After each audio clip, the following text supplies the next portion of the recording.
Sugar beads கோர்க்கிறதுக்கு இந்த மாதிரி iron நீடலில் ஒரு சின்ன பவுலில் சுகர் பீட்ஸ் வச்சுட்டு அதுக்குள்ளே இந்த மாதிரி ரோல் பண்ணி எடுத்தீங்கன்னா அட் அ டைம் உங்களுக்கு 25 பீட்ஸுக்கு மேலே நம்ம ஒரே டைமே லோட் பண்ணிக்கலாம்.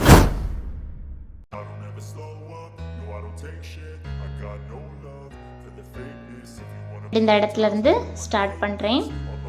ஸ்டார்ட் பண்ணிவிட்டு இந்த பஞ்சில் இருந்து த்ரெட் எடுக்கிறேன். இதை அப்படியே கையில் வச்சுட்டு நீடலோட டிப்பை அப்படியே இந்த த்ரெட்டுக்குள்ளே அப்படியே கொடுத்தா போதும். இப்படி கொடுக்கும்போது எந்த அளவுக்கு உங்களுக்கு நீடலில் எவ்வளோ உங்களோட அந்த நீடலோட டிப்புக்கு வரைக்கும் நீங்கள் இந்த மாதிரி பீடை அப்படியே அந்த பஞ்சுக்குள்ளே அந்த த்ரெட்டுக்குள்ளே அப்படியே விட்டுட்டு இந்த பஞ்ச் அப்படியே நீங்கள் வெளியே எடுத்துட்டா போதும். பீடு எல்லாமே உங்களுக்கு இந்த மாதிரி நீடலுக்குள்ளே வந்துடும். இப்போ உங்ககிட்ட லேப்டாப் அல்லது ஸ்க்ரீன் வீட்டில் இருக்குது அப்படின்னா நீங்கள் என்ன பண்ணிக்கலாம்னா ஈஸியாக டிசைன் ட்ரா பண்ணி எடுத்துக்கலாம். இப்போ நான் என்னோடய லேப்டாப் ஸ்க்ரீனில் நான் ட்ரா பண்ண வேண்டிய டிசைன் எடுத்து வச்சுருக்கிறேன். இப்போ ட்ரேசிங் ஷீட் எடுத்துருக்கிறேன். இந்த ட்ரேசிங் ஷீட்டை கரெக்டாக நம்மளோட ஸ்க்ரீனுக்கு மேலே ப்ளேஸ் பண்ணிக்கணும். ப்ளேஸ் பண்ணிவிட்டு மேலே நான் என்ன பண்ணிக்கிறேன்னா ஒரு 2 கிளிப் வச்சு ஃபிக்ஸ் பண்ணிக்கிறேன். அப்போ நமக்கு ட்ரேசிங் ஷீட் மூவ் ஆகாது. இந்த மாதிரி கரெக்டாக டைட்டாக கீழே வரைக்கும் கீழே எடுத்து பிடிச்சிட்டு இப்படியே வச்சுக்கலாம். கீழே மட்டும் ஒரு கை வச்சா போதும். வச்சுட்டு நம்ம டிசைன் ட்ரா பண்ண ஸ்டார்ட் பண்ணிடலாம்.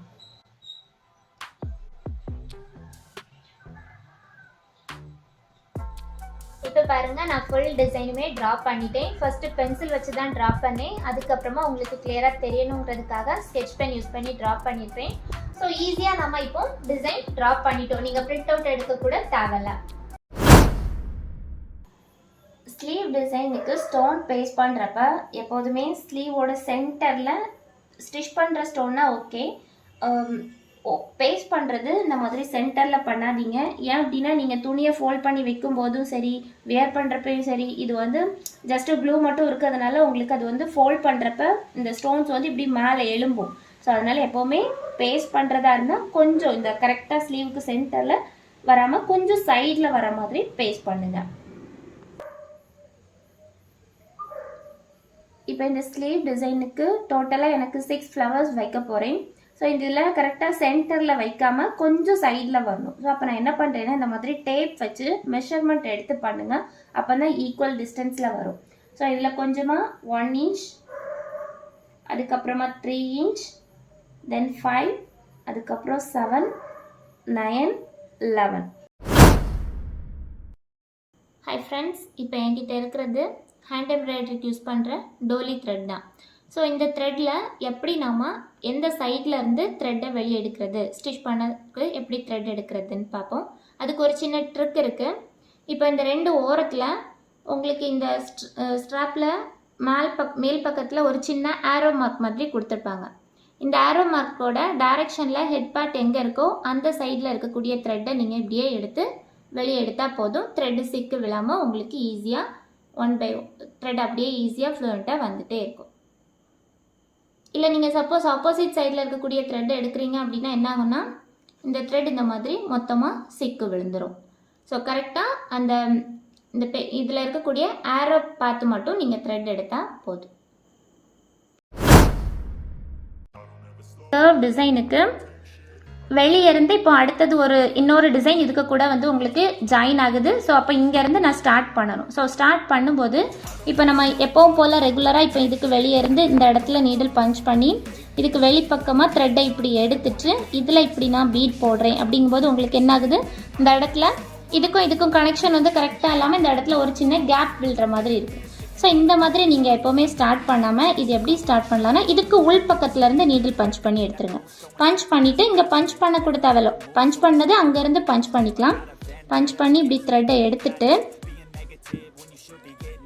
பீட் மட்டும் இங்கேருந்து வர்ற மாதிரி இப்படி போட்டுருங்க. ஸோ இப்படி போட்டால் உங்களுக்கு அந்த இடத்துல எந்த கேப்புமே இருக்காது. கனெக்ஷன் வந்து கரெக்டாக ஃபுல்லாக ஜாயின் ஆகின மாதிரியே இருக்கும். அந்த இடத்துல எந்த கேப்புமே இல்லாமல் உங்களுக்கு நீங்கள் ஸ்டிச் பண்ண மாதிரி இருக்கும். ஸோ இந்த மாதிரி தான் ஒரு லைனுக்கு கூட இன்னொரு லைனை கொண்டு வந்து ஜாயின் பண்ணுற மெத்தட்.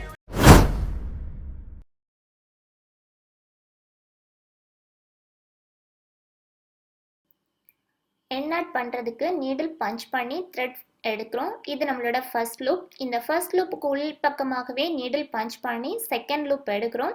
ஸோ செகண்ட் லூப் எடுக்கும்போது ஆட்டோமேட்டிக்காக ஃபர்ஸ்ட் லூப்போட சைஸ் உங்களுக்கு ஸ்மாலாக ரெடியூஸ் ஆகும். நீடிலோட டிப்பால் அப்படியே நம்மளோட ஃபர்ஸ்ட் லூப்பை மட்டும் தூக்கி பிடிச்சிட்டு ஃப்ரேம்க்கு கீழே த்ரெட்டை இழுத்துட்டா போதும், லாக் உங்களுக்கு ஆட்டோமேட்டிக்காக விழுந்துடும். ஷார்ட் ஸ்லீவ் டிசைன் பண்ணும்போது எப்போவுமே ஸ்லீவோட பார்டரில் என்ன பண்ணணும்னா, செயின் ஸ்டோன் யூஸ் பண்ணுறப்ப ரெண்டு எண்ட்லையும் 1 இன்ச் கேப் விட்டு தான் நம்ம செயின் ஸ்டோன் பேஸ்ட் பண்ணணும். இது எதனாலனா, நீங்கள் ஸ்லீவ் யூஸ் பண்ணும்போது உங்களோட ப்ளவுஸ் வந்து ஆம்ஹோலுக்கு கீழ்ப்பக்கம் ப்ளவுஸை வந்து டேமேஜ் பண்ணுறதுக்கு சான்சஸ் இருக்குது, இந்த கிளிப்ஸ் இருக்கிறதுனால. ஸோ அதனால் இந்த மாதிரி 1 இன்ச் கம்மி பண்ணிவிட்டு தான் செயின் ஸ்டோன் பேஸ்ட் பண்ணணும். லாஸ்ட் வீடியோவில் நம்ம இந்த மாதிரி செயின் ஸ்டோன் ஆட் பண்ணும்போது ரெண்டு ஓரத்துலையும் பார்டரில் இந்த மாதிரி 1 இன்ச் கேப் கம்மியாக தான் நம்ம வந்து செயின் ஸ்டோன் ஆட் பண்ணணும்னு சொல்லியிருந்தோம். ஸோ இப்போ இந்த இடம் பார்த்திங்கன்னா ஸ்பேஸ் உங்களுக்கு ஃப்ரீயாக இருக்குது. ஸோ இதை எப்படி ஃபில் பண்ணுறது அப்படின்னா, நார்மல் சுகர் பீட் எடுத்துக்கோங்க. சுகர் பீட் எடுத்துகிட்டு இந்த கேப் ஃபுல்லாக இப்போ நம்ம இங்கே கொடுத்துருக்குற மாதிரியே இந்த லைன் ஃபுல்லாக இப்படி கொடுத்துட்டா உங்களுக்கு இந்த கேப் ஃபில் ஆகிரும். ஸோ இது எதுக்காகனா, இதில் இருக்கக்கூடிய இந்த கிளிப் வந்து உங்களோட ப்ளவுஸை டேமேஜ் பண்ணுறதுனால ரெண்டு ஓரத்துலேயும் கம்மி பண்ணால் போதும்.